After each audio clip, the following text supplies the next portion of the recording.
Good morning all of you, how are you all? I hope all are fine and safe. अगर आप लोगों ने news सुनी है तो उसमें बता रहे हैं 2 दिन से केस थोड़े कम हो रहे हैं, ठीक है, कोरोना केसेस थोड़े कम हो रहे हैं, तो होपफुली सब कुछ धीरे धीरे नॉर्मल होता जा रहा है।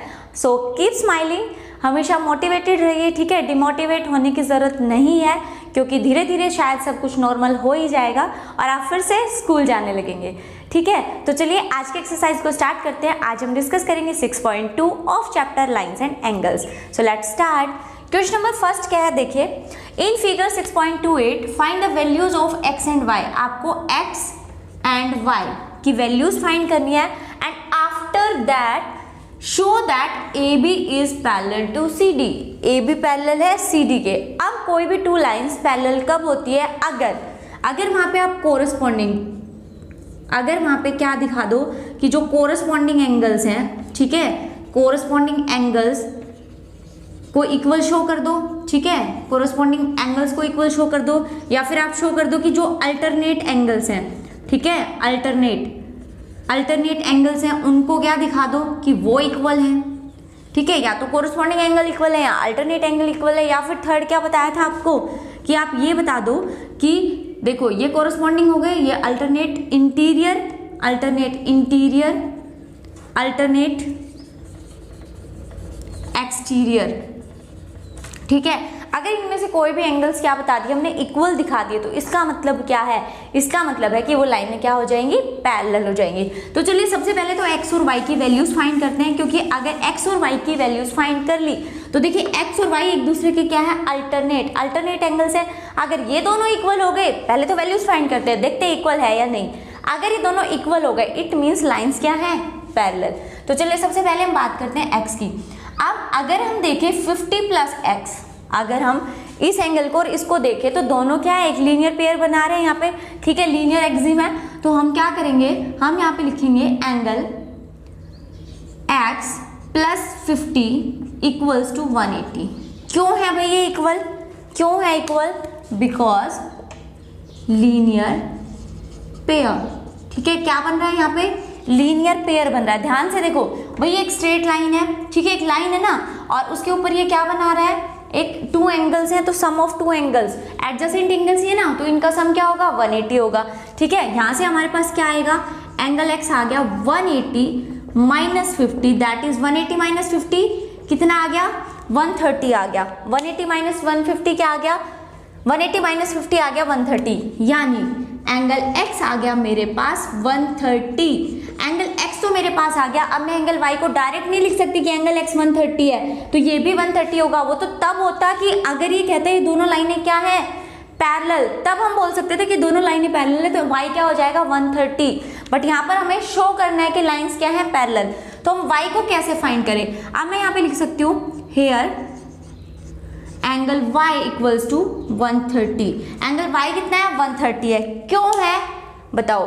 देखो ये 2 लाइंस इंटरसेक्ट कर रही हैं। अगर 2 लाइंस इंटरसेक्ट कर रही हैं तो उनके जो वर्टिकली ऑपोजिट एंगल्स होते हैं, वर्टिकली ऑपोजिट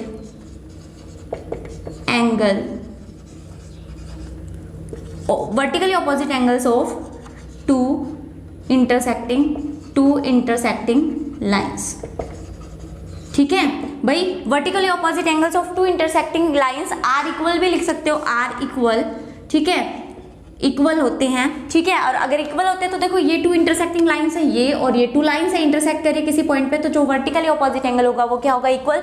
सो y इक्वल हो गया 130। इट मीन्स क्या हो गया? इसका मतलब हो गया एंगल x इक्वल आ गया एंगल y के। क्या मतलब हो गया इसका? एंगल x इक्वल हो गया एंगल y के। और ये दोनों क्या है? ये अल्टरनेट एंगल है ना, इंटीरियर अल्टरनेट बोल दो या फिर डायरेक्ट बोल दो, ये दोनों ही क्या है? Alternate angles. बिकॉज बस ये देखो, it means angle x equals to angle y। So हम यहाँ डायरेक्ट लिख सकते हैं, so AB is parallel to CD। AB parallel है CD के। क्यों? यहाँ पर लिख देते हैं reason, because x and y are alternate angles, ठीक है। x और y क्या है? अल्टरनेट एंगल्स हैं और दोनों ही क्या है equal. x and y are alternate angles and both are equal, और दोनों ही क्या हैं, इक्वल है, दोनों अल्टरनेट एंगल्स हैं और दोनों इक्वल हैं। अगर अल्टरनेट एंगल्स इक्वल है टू लाइंस के बीच में, इट मीन्स वो लाइंस कैसी होंगी, पैरेलल। तो क्वेश्चन कैसा लगा, इजी है ना। चलिए अब बात करते हैं क्वेश्चन नंबर सेकंड की। क्वेश्चन नंबर सेकंड क्या है हमारे पास, देखिए सबसे पहले तो आपको बहुत बार बता रखा है, अपनी बुक को अपने साथ लेके बैठेंगे, बुक, नोटबुक एंड पेन, कभी भी जरूरत पड़ सकती है। मैथ्स की क्लास में ये तीनों चीजें must important. Okay, so question number second को रीड करिए। क्या है क्वेश्चन नंबर सेकंड, तब तक मैं इसका ग्राफ ड्रॉ करती हूँ। राइट, कुछ समझ में आए तो उसको नोट कीजिए कि हाँ आपको कितना समझ में आया, ठीक है। तो यहाँ पर दे रखी है 3 लाइन्स, फर्स्ट है A B, second C and D and third है E एंड F, और इसको एक ट्रांसवर्सल कट कर रही है और यहाँ पर एंगल बना X, here Y and here Z, ठीक है। ओके, अब क्या करें, figure this if AB parallel to CD। अब गिवन क्या है, देखो given that AB parallel to CD, AB parallel है CD के and CD parallel to EF, ठीक है। AB पैरेलल है CD के, CD पैरेलल है DF के, एंड कई चीजें दे रखी है इसको, तो हम देखो ऐसे भी लिख सकते हैं, गिवन दैट फर्स्ट हमें क्या दे रखा है, ये दे रखा है, सेकंड हमें दे रखा है CD पैरेलल है EF के, एंड थर्ड दे रखा है हमें, थर्ड क्या दे रखा है, रेशो दे रखा है एंगल्स के बीच का, y रेशो z कितना है मेरे पास, 3:7, ठीक है। And I have to find x, ठीक है, we have to find value of x। अब x की वैल्यू हमें फाइंड करनी है, तो कैसे फाइंड करेंगे, देखो सबसे पहले, ठीक है, बात यहाँ पर है x की, और अब क्या यहाँ पर कुछ दिखाई दे रहा है आपको, देखो सबसे पहले AB पैरेलल बताया उसने CD के, AB is parallel to CD, ठीक है। अगर AB पैरेलल है CD के, तो जो ये अंदर जो बन रहा है इंटीरियर एंगल्स, ये हमारे पास थ्योरम है 6.4, ठीक है।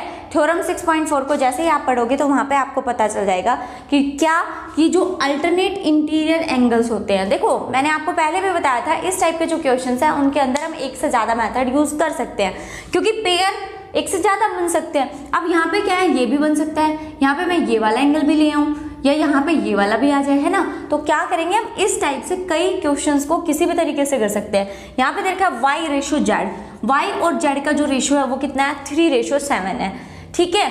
तो इससे भी कर सकते हैं कि y रेशो z दे रखा है हमें, ठीक है।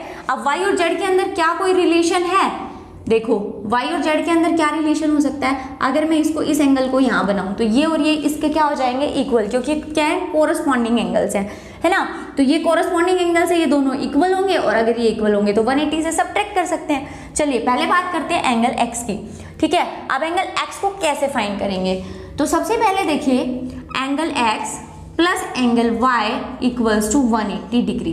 अब ये क्यों है, तो सबसे पहले लिखेंगे क्यों है, देखिए here AB parallel to CD, AB parallel है CD के, ठीक है, AB parallel to CD, and transversal का कोई भी नाम दे दीजिए, L दे दिया, एंड ट्रांसवर्सल L इंटरसेक्ट, ठीक है, इंटरसेक्ट देम, इंटरसेक्ट करिए इनको, तो हम क्या बोलेंगे, angle x plus angle y क्या होगा, 180, because sum of interior angles, ठीक है।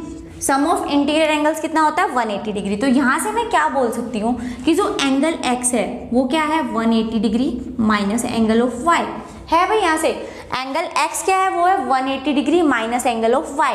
तो यहाँ से तो एक इक्वेशन तो मुझे यहाँ से मिल गई, ठीक है। सेकंड में क्या कह रहा है, y और z के बीच में जो रेशियो है वो देखो, y और z के बीच में क्या रेशियो दे रखा है मुझे, सबसे पहले अगर y z का रेशियो दे रखा है तो मैं वहां से एंगल फाइंड कर सकती हूँ।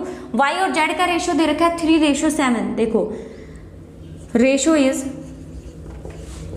Ratio of angles y and z is 3:7, ठीक है। तो हम यहाँ पे क्या लिखेंगे, सम ऑफ रेशो कितना है भाई, सम ऑफ रेशो है मेरे पास 3 + 7 10। तो अब एंगल्स निकालें तो y का निकालते हैं, y कितना है एंगल 3/10 और मल्टीप्लाई किससे करेंगे 180 से, राइट। तो ये आ जाएगा मेरे पास 18 3 = 54। ऐसे ही अगर z की बात करें, ये एंगल y था, अब एंगल z की बात करें तो कितना है 7/10 मल्टीप्लाई 180, तो ये कितना आ जाएगा 18 7 जा, बोलो भाई 18 7 जा कितना होता है 126, ठीक है 18 7 जा 126। तो मेरे पास एंगल x और एंगल z दोनों आ गए, ठीक है। आप देखो क्या कर सकते हैं, यहाँ से मेरे पास दोनों एंगल्स आ चुके हैं, क्या मैं सिर्फ यहाँ पे लिख लेती हूँ, यहाँ पर लिख लेती हूँ एंगल y आ गया मेरे पास 54 एंड एंगल z आ गया मेरे पास 126, ठीक है। सिर्फ यहाँ का मिटा देते हुए यहाँ पे हमने सिर्फ क्या फाइंड किया है कि एंगल y और z की वैल्यू क्या थी। अब आता है एंगल x की वैल्यू, तो इन सब के बाद हम क्या लिखेंगे, now angle x is 180 degree minus angle y की वैल्यू आ गई ना आप लोगों के पास, क्या आ गई 54, सब्ट्रैक्ट करो 6 और ये आ जाएगा मेरे पास 2, तो एंगल x कितना आ गया 126, एंगल x कितना आ गया मेरे पास 126 आया। और ये कैसे आया, क्योंकि यहाँ पर y की वैल्यू क्या थी, because angle y is equal to 54 degree, ठीक है। समझ आया सबको क्वेश्चंस को, क्वेश्चन समझ में आया। अगर आप देखो यहाँ पर ये और यहाँ पर अगर हम ये देखेंगे, ये भी हो सकता था, अगर यहाँ पर ये देखा यहाँ पर ये दोनों तो कैसे हैं कोरस्पॉन्डिंग एंगल्स है, अगर ये 54 है तो ये 126 है, ठीक है। ये इसके क्या है, देखो कई तरीके हैं इसमें, अगर ये 126 है तो ये इसका अल्टरनेट है, ये 126 हुआ, और ये क्या है, दोनों कॉरस्पॉन्डिंग एंगल्स हैं, तो ये भी क्या आ जाएगा 126। तो ज़रूरी नहीं कि सिर्फ यही एक मेथड है, बहुत सारे मेथड है, बट जो इजी था वो मैंने आपको कराया, आपको जो इजी लगे वो ज़रूरी नहीं यही, आप दूसरा भी ट्राई कर सकते हो, क्योंकि प्रैक्टिस करना बहुत ज़्यादा ज़रूरी है, ठीक है। चलिए अब बात करते हैं क्वेश्चन नंबर 3 की। क्या है क्वेश्चन नंबर 3,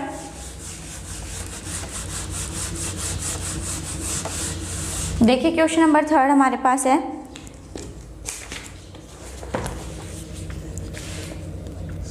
मैं फिगर ड्रॉ करती हूँ तब तक आप क्वेश्चन को रीड करें।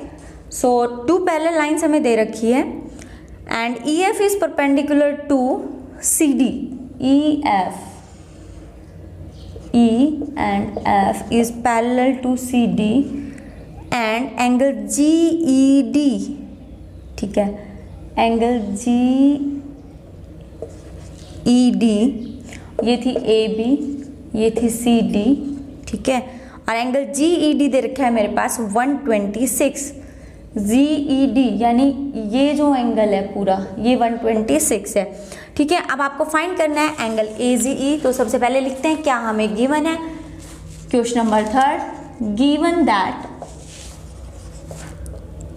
क्या दे रखा है भाई हमें, फर्स्ट AB पैरेलल है CD के, सेकंड EF परपेंडिकुलर है CD के, एंड थर्ड दे रखा है हमें एंगल GED इक्वल है 126 डिग्री के, and we have to find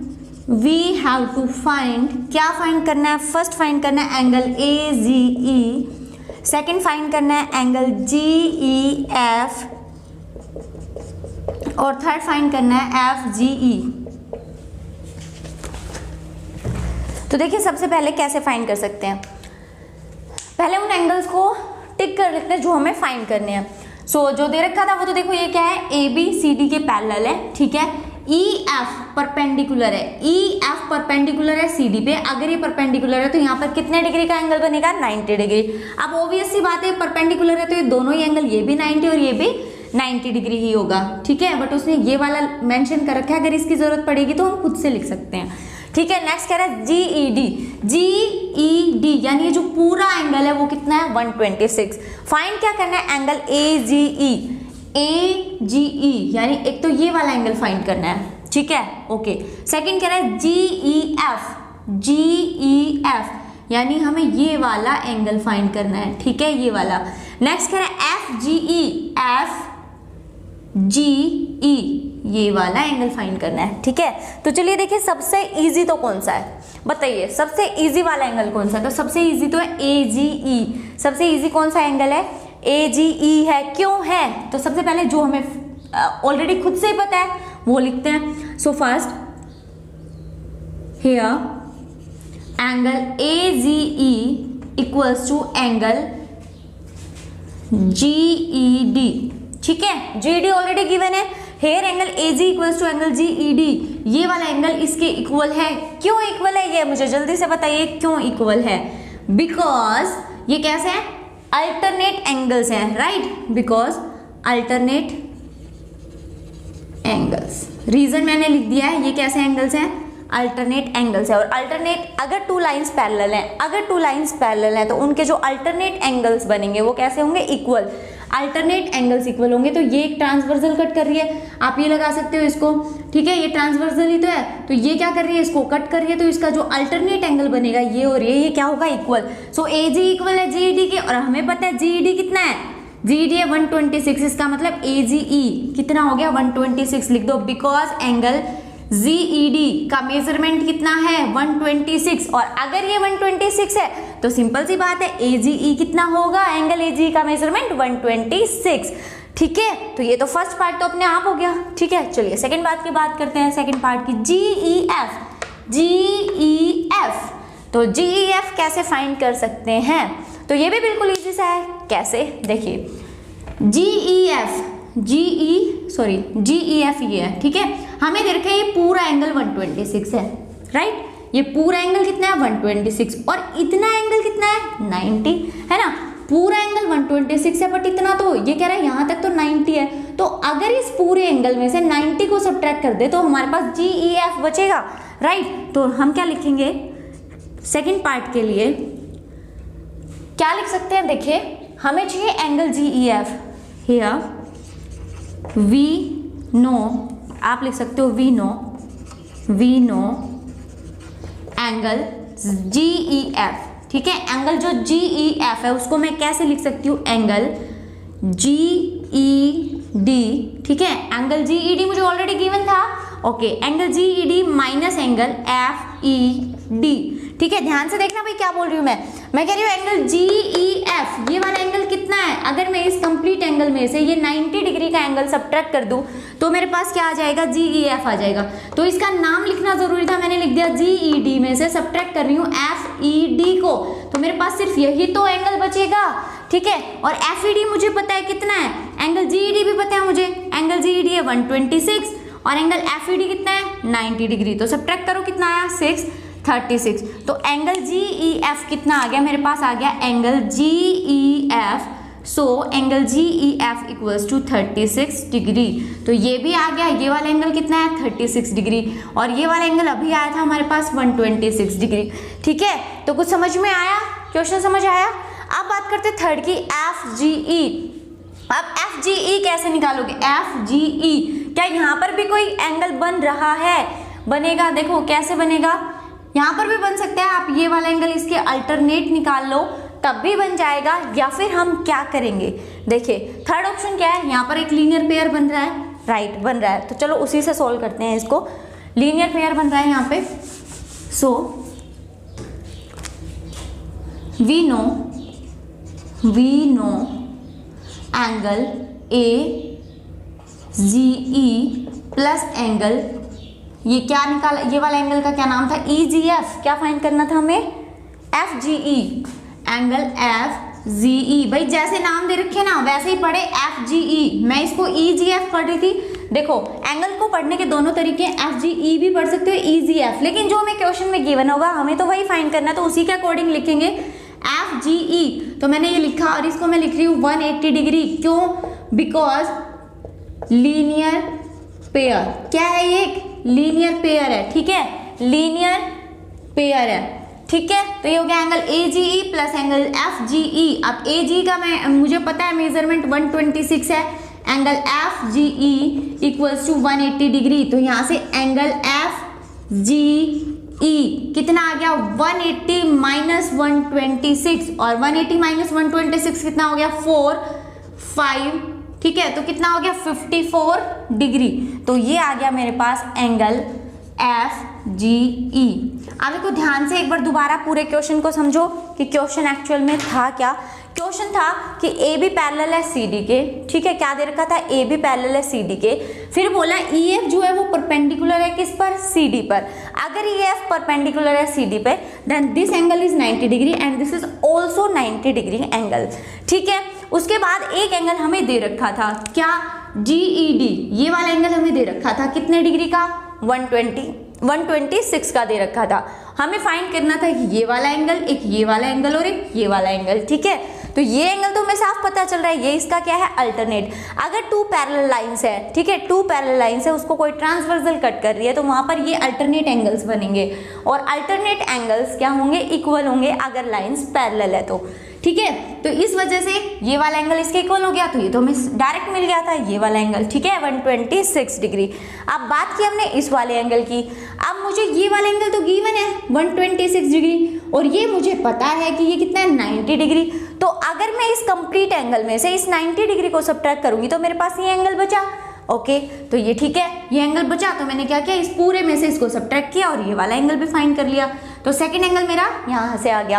अब बात करते हैं थर्ड एंगल की। अब थर्ड एंगल को भी दो तरीके से निकाल सकते थे, ये वाला यहाँ से भी, क्योंकि 90, ये वाला एंगल कितना है, देखो मैंने अभी आपको बताया था, स्टार्टिंग में बताया था कि जब ये इसके क्या है, परपेंडिकुलर है, तो ये वाला एंगल भी कितना होगा, 90 डिग्री। तो आप इसको 90 डिग्री माइनस 34 भी कर सकते थे, तब भी क्या आता, ये एंगल आ जाता 54 और ये इसके क्या हो जाता, अल्टरनेट, तो इसका ये भी कितना आ जाता, 54। बट मैंने क्या किया, थोड़ा सा जो सिंपल वाला था मैंने वही कराया आपको, आप ये वाला मेथड भी कर सकते थे यहाँ पे। तो मैंने क्या किया, अब यहाँ पे इसको लीनियर पेयर बना दिया। लीनियर पेयर है ना, अब ये स्ट्रेट लाइन है और ये दो एडजेसेंट एंगल्स है, तो लीनियर पेयर है, इनका सम कितना होगा, 180। तो इन दोनों एंगल्स का 180। अब एक एंगल मुझे पता था, उसकी वैल्यू रखी और थर्ड एंगल का मेजरमेंट आ गया।